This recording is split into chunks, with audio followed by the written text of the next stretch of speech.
बोलिए सियावर रामचंद्र की जय। इस प्रकार परशुराम जी बारंबार क्रोध करके पूछ रहे हैं कि किसने शिव धनुष का खंडन किया है। उस समय कोई उत्तर नहीं दे रहा। सुनी मुनि बचन लखन मुस्काने, बोले पर सुधरहि अपमाने। परशुराम जी ने कहा कि उलटऊ मही जहां लगी तब राजू, सो बिलगाए बिहाय समाजा नत मारे जय हैं सब राजा। इस प्रकार के बड़े क्रोधयुक्त वाक्यों को सुनकर के लक्ष्मण जी मुस्कुराए हैं और परशुराम जी से व्यंग्य करते हुए बोले हैं, बहु धनुहि तोरी लरकाई, कबहु नास रिस कीन गोसाई। एहि धनु पर ममता के हेतु, सुनि रिसाई कहा भृगुकुल केतु। लखनलाल जी कहते हैं कि महाराज, हमने अपने बाल्यकाल में बहुत सारे धनुष तोड़े हैं और बहुत सारी छोटी छोटी धनुहियाँ भी तोड़ी हैं। तब तो आपने ऐसा क्रोध कभी नहीं किया जैसा क्रोध आप आज कर रहे हैं। कथा आती है कि जामदग्ने परशुराम जी ने कई सारे आतताई राजाओं का वध किया और उनके सारे अस्त्र शस्त्र आश्रम में रखने लगे। उसके भार से व्याकुल होकर के पृथ्वी परेशान हुई तो पृथ्वी ने माता का स्वरूप बनाया और शेषनाग जी ने पुत्र का स्वरूप बनाया। परशुराम जी के आश्रम में गई और बोली, महाराज हमें आपके आश्रम में शरण चाहिए। तो परशुराम जी ने कहा, निश्चित रूप से हे देवी, तुम यहाँ रह सकती हो। और वो माता कहती है कि मेरा ये बालक है, थोड़ा शरारती है, शैतान है, अगर कोई अपराध कर दे तो आप क्षमा करिएगा। परशुराम जी ने कहा ठीक है। और तब शेषनाग जी ने एक एक करके सारे धनुष छोटे बड़े जो भी थे वो तोड़ दिए, मानो वही याद दिलाते हैं। बहु धनुहि तोरी लरकाई, कबहु नास ऋषि कीन गोसाई। तब तो आप इतना रुष्ट नहीं हुए, आज इस धनुष पर आपकी इतनी ममता क्यों है? क्योंकि ममता एक साधु को शोभा नहीं देती। इसलिए कहते हैं कि अरे आप इस धनुष पर इतना ममत्व क्यों रख रहे हैं? इस धनुष में ऐसा क्या है जो उन धनुषों में नहीं था? परशुराम जी कहते हैं, रेनप बालक काल बस, बोलत तो ही ना संभार।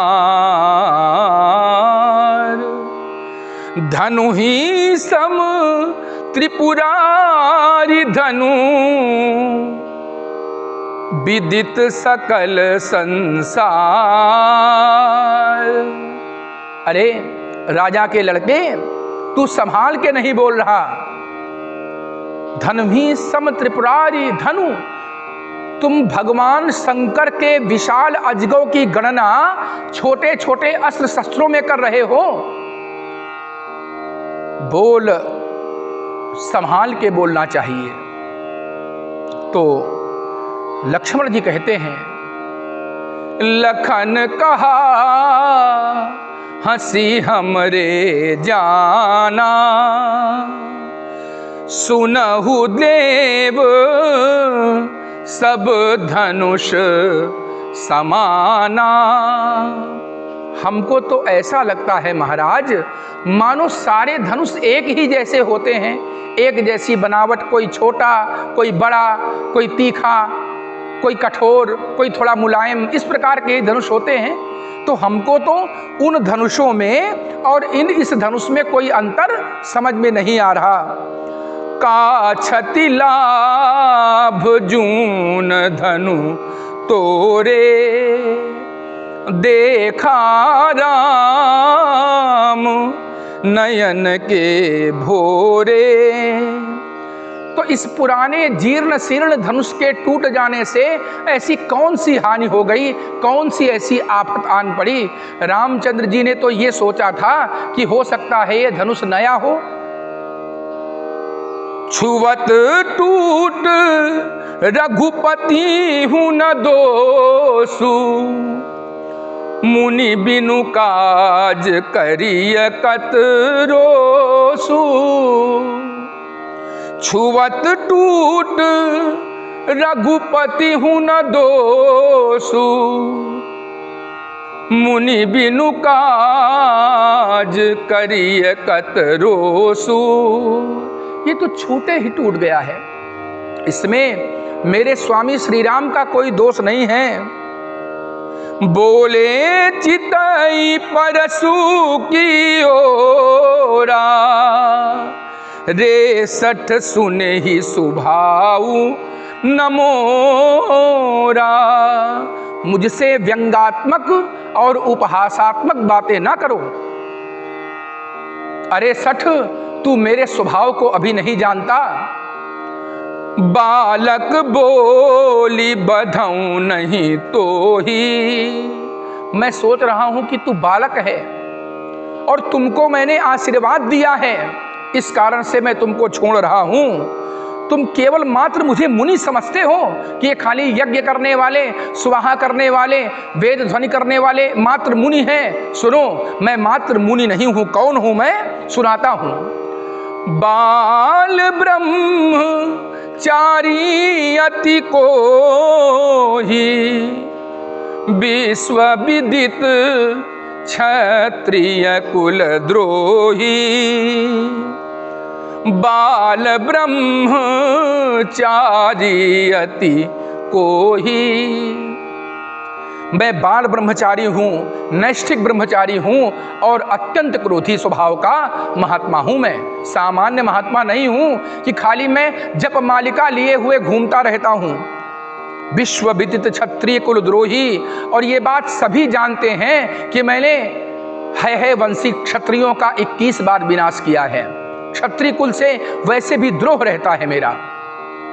भुज बल भूमि भूप बिन कीन्ही, विपुल बार मही देवन दीन्ही।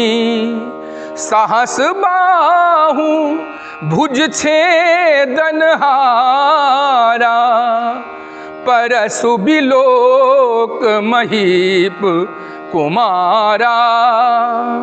मैंने अपने भुजाओं के बल से बारंबार इस भूमंडल को जीता है और जीत करके ये दान मैंने कई ऋषियों में बांट दिया। सहस बाहु भुज छेदनिहारा, मेरा जो ये परशु है ये सामान्य परशु नहीं है, इसने कई सारे क्षत्रिय राजाओं को मौत के घाट उतार दिया है। मातु पितहि जनी सोच बस, करसी महीप किशोर। गर्भन के अर्भक दलन, परशु मोर अति घोर। अरे अपने माता पिता को क्यों तुम संतान विहीन करना चाहते हो? मेरा ये परशु जब रणभूमि में गरजता है तो बड़े बड़ी क्षत्राणियों के गर्भ गिर जाते हैं, ऐसा विशाल परशु है मेरा।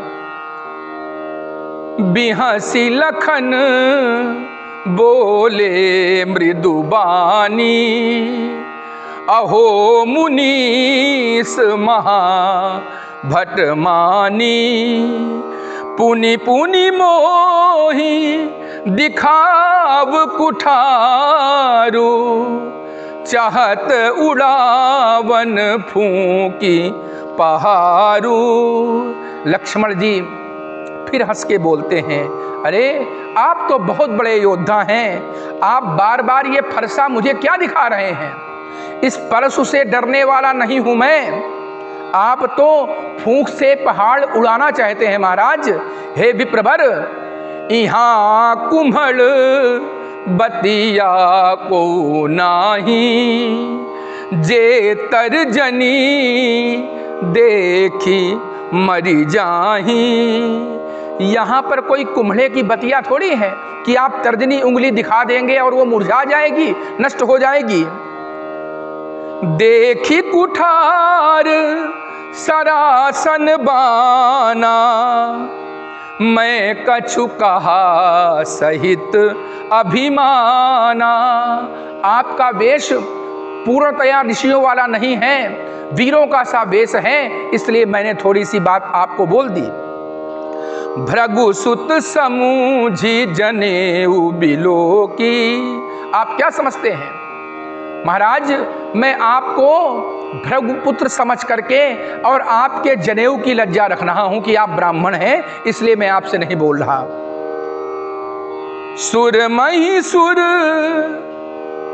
हरिजन अरुगाई, हमरे कुल इन पर न सुराई। सुर महिसुर हरिजन अरुगाई, देवता ब्राह्मण भगवान के भक्त और गाय इन पर रघुवंशी प्रहार नहीं करते, उल्टे इनके लिए प्राण दे देते हैं, इनकी रक्षा के लिए। क्यों? बधे पाप अपकीरत हारे। अगर हम आपका वध कर देंगे तो हमको ब्रह्म हत्या लग जाएगी, और अगर हार जाएंगे तो अपकीर्ति होगी। इसलिए आप यदि हमको मारेंगे भी महाराज तो हम आपके पैर ही छुएंगे। कोटि कुलिस सम बचन तुम्हारा, व्यर्थ धरहु धनु बाण कुठारा। आपका वचन ही करोड़ों वज्रों के समान है, आप तो बेकार में ही धनुष बाण लिए घूमते हैं, आप तो बोल के ही सबको डरा सकते हैं। जो बिलो की अनुचित कहूं क्षमहु महामुनि धीर। मैंने वीरों का सा वेश देखा, इसलिए आपके बारे में कुछ कह दिया। इतना सुनते ही परशुराम जी आग बबूला हो उठे और विश्वामित्र से कहते हैं, कौशिक सुनाहु मंद यह बालक, कुटिल काल बस निज कुल घालक। अरे विश्वामित्र, तुम्हारा ये शिष्य बड़े ही मंद बुद्धि का है, ये मुझे जानता नहीं है। भानुवंश राकेश कलंकु निपट निरंकुश अबुध असंकु। अरे सूर्यवंश में ये कलंक कहां से उत्पन्न हो गया? इसको तो बोलने तक की तमीज नहीं है, कैसे बोलना चाहिए, ये तो बड़ा ही ढीठ बालक है।